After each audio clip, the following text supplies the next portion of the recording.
आपका। रॉबर्ट वाड्रा और डीएलएफ के बीच हुई लैंड डील का म्यूटेशन रद्द करने वाले आईएएस अधिकारी अशोक खेमका का तबादला कर दिया गया है। खेमका का चकबंदी विभाग से बीज निगम में ट्रांसफर किया गया है। खेमका के तबादले को लेकर हरियाणा सरकार पर सवाल उठने लगे हैं। केजरीवाल ने तबादले की निंदा करते हुए कहा है कि खेमका का ट्रांसफर इसलिए किया गया क्योंकि उन्होंने वाड्रा और डीएलएफ के बीच हुई लैंड डील की जांच के आदेश दिए थे। बीजेपी ने भी इसे गलत कार्रवाई बताया है, जबकि कांग्रेस इसे रूटीन ट्रांसफर बता रही है।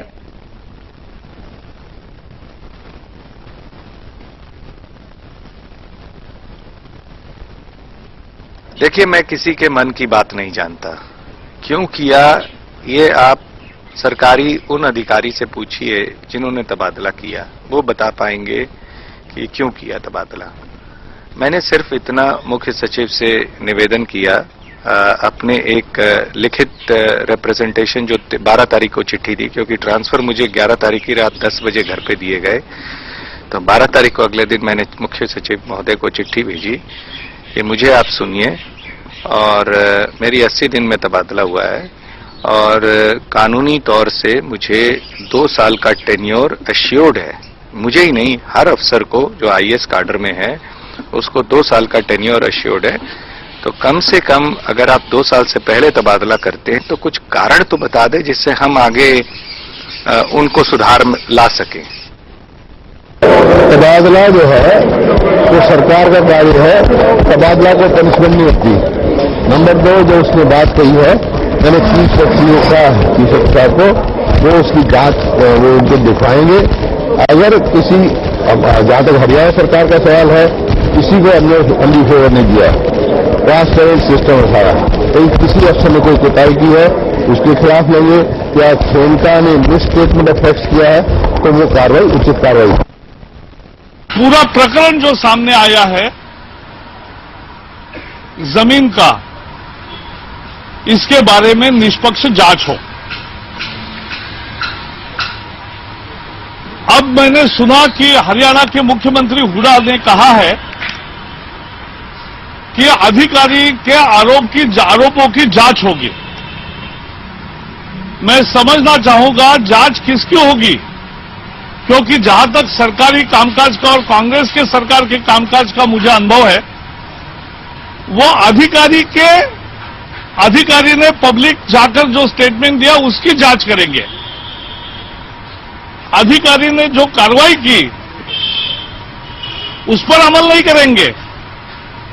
उन्होंने जो गैर कानूनी चीजें पाई अधिकारी ने, उस पर अमल नहीं होगा, उसकी जांच नहीं करेंगे। जांच तो अधिकारी की करेंगे। और इसलिए हम इतना ही कहेंगे कि कांग्रेस पूरी बौखलाहट में है। आज प्रेस कॉन्फ्रेंस में बाकी चित्र बताएंगे, लेकिन ये विनाश काले विपरीत बुद्धि है। मैं शुरू से ये बात कहता आया हूं, जैसे मैंने अभी भी कहा कि भूपेंद्र सिंह हुड्डा और कांग्रेस की सरकार हमेशा भ्रष्टाचारियों की सरकार रही है। एक आईएएस अफसर जिसने कोई भ्रष्टाचार का उजागर किया, अशोक खेमका जी ने, उनको सम्मानित और प्रोत्साहित करना चाहिए था। उसकी बजाय उनके पिछले लगभग 16 साल में 40 के करीब तबादले कर दिए गए, चाहे वो चौटाला जी की सरकार थी, चाहे बंसीलाल जी की सरकार थी, अब चाहे भूपेंद्र हुड्डा की सरकार है। एक ईमानदार अफसर को प्रोत्साहित करेंगे तो एक मिसाल कायम होती आगे आना चाहिए था। और मैं समझता हूं अशोक खेमका जी को भी प्रेस में आके और भी चीजें उजागर करनी चाहिए। आज का भाजपा के सारे नेता कार्यकर्ता उनके साथ खड़े मिलेंगे और उनको किसी प्रकार से घबराने की जरूरत नहीं है। वो हमारा एक बहुत बहादुर अफसर है, उसने पहली मर्तबा नहीं है, और भी सरकार की कई बेकायदगियों का उसने उजागर किया है। और जब भी उसने इस प्रकार की बेकायदगियों को उजागर किया है, तभी सरकार इसके ट्रांसफर करती रही है।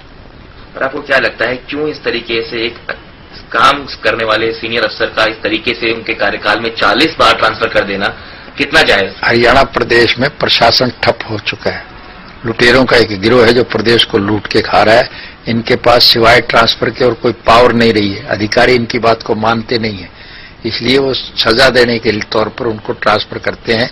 ये एक अशोक खेमका का नहीं है, ये बहादुरी से चूंकि उभर के आ गया, इसलिए इसका चर्चा है। हरियाणा प्रदेश में इस प्रकार के अच्छे काम करने वाले बहुत से अधिकारियों के निरंतर ट्रांसफर ये सरकार करती जा रही है। उन्होंने रॉबर्ट वाड्रा जी की सारी जमीनों के इंक्वायरी के ऑर्डर दिए थे। वो हरियाणा के इंस्पेक्टर जनरल रजिस्ट्रेशन है लैंड रिकॉर्ड्स के। उन्होंने सारी रॉबर्ट वाड्रा जी की जमीनों के ऑर्डर दिए थे कि इनकी इंक्वायरी की जाए, क्योंकि इस पे काफी भ्रष्टाचार के मामले आ रहे हैं, और उनके इंक्वायरी कर देते के ऑर्डर देते ही उनको ट्रांसफर कर दिया गया।